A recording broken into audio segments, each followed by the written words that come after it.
તો જય માતાજી ગાઈસ, જય શ્રી રામ. અમાર સાગરભાઈ છે જે બહાર નોકરી કરી છે.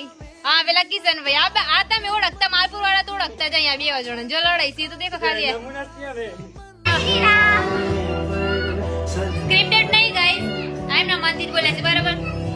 મારા વિડિયો ના તો કેવું લાગતું તમને બધા ગાઈસ? અને મને કીધું ખબર છે ને 1 મિનિટ નું સોંગ બંધ કે તમે મેકઅપ બેકઅપ તૈયાર નહીં કે થાવ તો એ મસ્ત લાગે.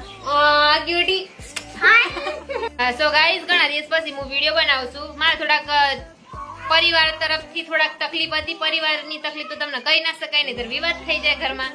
બીજું હતું કે હું ખુદ મારો મૂડ સારો નથી રહેતો. બાકી તો આપણે આવી ગયા સિવા નાના દોસ્તા જોડે. ગાઈસ પેલી જૂની ટીવી છે એમાં આપવાની ટીવી છે એટલે રાખવી પડે એટલે આવશે જ બેકગ્રાઉન્ડમાં બરાબર. બાકી વાત બધા એમ કીધા તમે ઘર બતાવો એમ. હું ઘર બતાવી દઉં, મને કઈ તકલીફ નહીં. મારા ઘેર પછી મને તકલીફ થઈ જાય એટલે હું તમને ઘર નહીં બતાવતી. હું હારી દઈને મારા હારી બતાવતો. લગન થયું આમનું લગન હજી વાર છે. આમનું લગન થાય તો મજા આવે. એટલે માલપુરમાં તમે શું કરીએ? રોડ બતાવું, કુકડો બતાવું, પછી કૂતરો બતાવું, કાગડા બતાવું, અને આવા કતીલો સોરો બતાવું. બસ તમે જોજો, હસજો. પૈસા તો મને મળવાના ને. ગાઈસ કોમ કરાવી આડે છે જો. ગાઈસ અમારા ભાઈ બંધી ફરમાઈશ છે. કયું કીધું આગળ એલા?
ભાઈ બંધો આબરૂ કાઢવાની મારી મજાક કરતા હતા એટલે